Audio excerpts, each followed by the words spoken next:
For more on what's happening in the Middle East, let's bring in Israeli Special Ops veteran Aaron Cohen, along with Foundation for Defense of Democracy's founder and president Cliff May. Gents, thanks for joining us. Aaron, as you look at these missile attacks today from Iran hitting Israel, does this look to you like Israel is seeing Iran's best punch, or do you think it escalates from here? No, I think this is signaling. I think this is what we say in Hebrew, "Safa shel Mizrach HaTichon," which means this is just the language of the Middle East. This is how you have to speak in the neighborhood. But I want to talk to the real underbelly, guys, of Israel's recent attack on Iran. Israel had Mossad agents already on the ground well before this attack, and this was a years-long planned operation.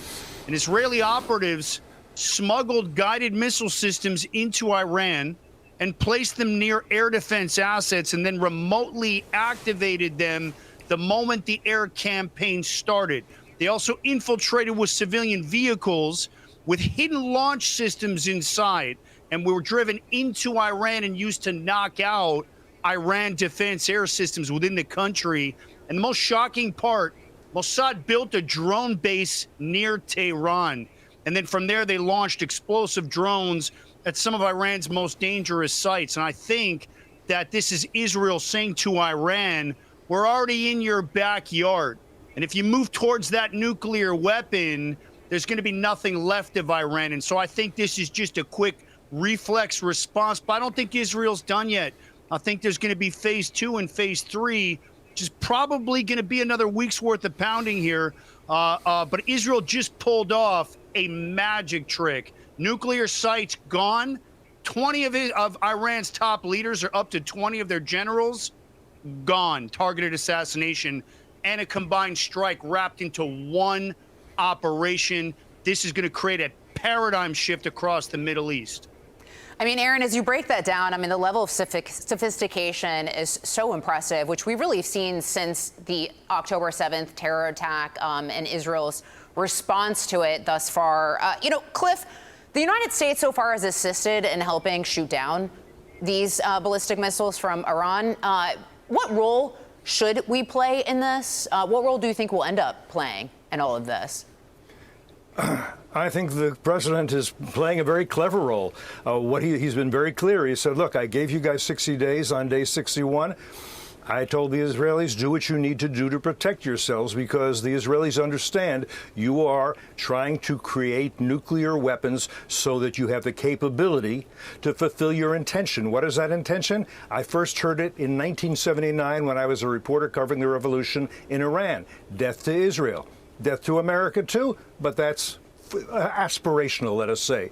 So the U.S. so Trump is able to say, you should really negotiate with me, because if you had done so, if you had done what I'd asked you to do, which is get rid of your nuclear weapons program, you wouldn't be in the pain you're in now. And if you don't do something soon, which means come to me and make this deal, then you're going to be in much greater pain, because we're not stopping the Israelis. And in fact, in clever ways, we are helping the Israelis, as you said, by shooting drones and missiles out of the skies.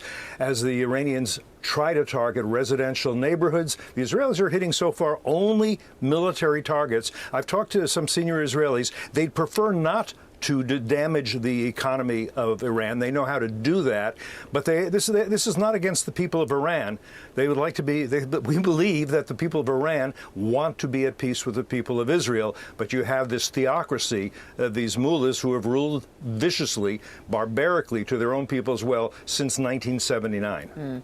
Cliff, Aaron was talking about a paradigm shift in the Middle East. What are you seeing, or what are you looking for in terms of reaction by other governments in the region?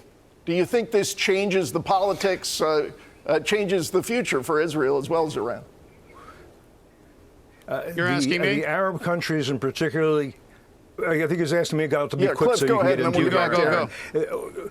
The Arab countries, the Sunni countries, the countries that are more aligned with the U.S., whatever they may say, they need to see that Israel is strong. They need to see that Israel is standing up to the regime in Iran, which is every bit as much their enemy as Israel's enemy. So it would be nice if they would speak out very candidly about that. But if they won't, this is what they see. And I think this is what Aaron's going to get to.